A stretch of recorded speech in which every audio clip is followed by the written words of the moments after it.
there was no light bulb moment. There was no come to Jesus moment. I like to liken it to rather than somebody turning on a light switch, it's more like Philip's wake up alarm clocks, where it's like a slow dawning. This is more how my decision arrives.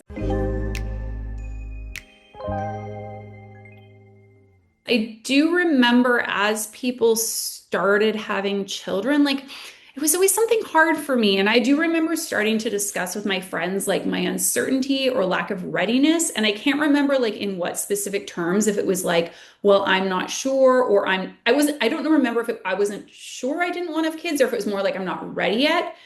But what I do remember is other people saying, yeah, same, I feel the same way.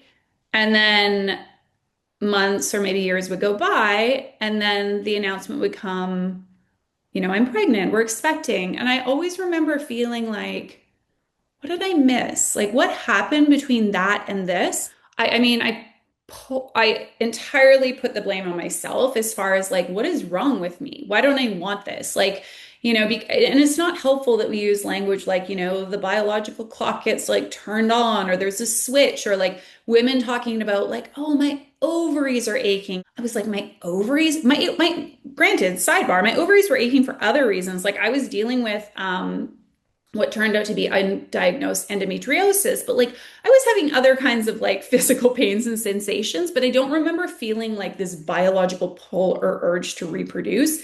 And I do remember feeling like there's something wrong with me, that I don't want this. Emotionally, I really felt like I remember thinking broken.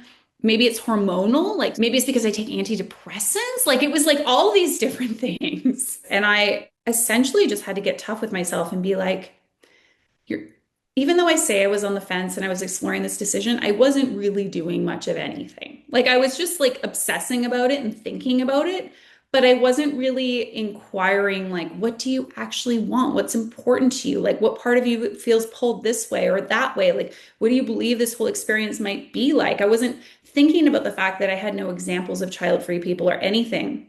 So I pretty much was like, you gotta like buckle down and like figure this out. So looking at, where do I want to spend my time and energy? What kind of life am I building? What's ultimately important to me? How do I want to feel? And so through this, I guess, deepening of my own self-knowledge, I started to maybe get a little bit more of a clear picture. And I got to a place of feeling like 95% sure that like I wasn't going to have kids, that I didn't want to have kids, that the majority of me desired the life of a child-free person. And I think that examining this decision, whether it's through choice or whether it's through force of circumstance, is such a beautiful opportunity to really examine our lives and get to know ourselves in deeper ways. And it sucks. I get it. Like it's hard, it's confrontational.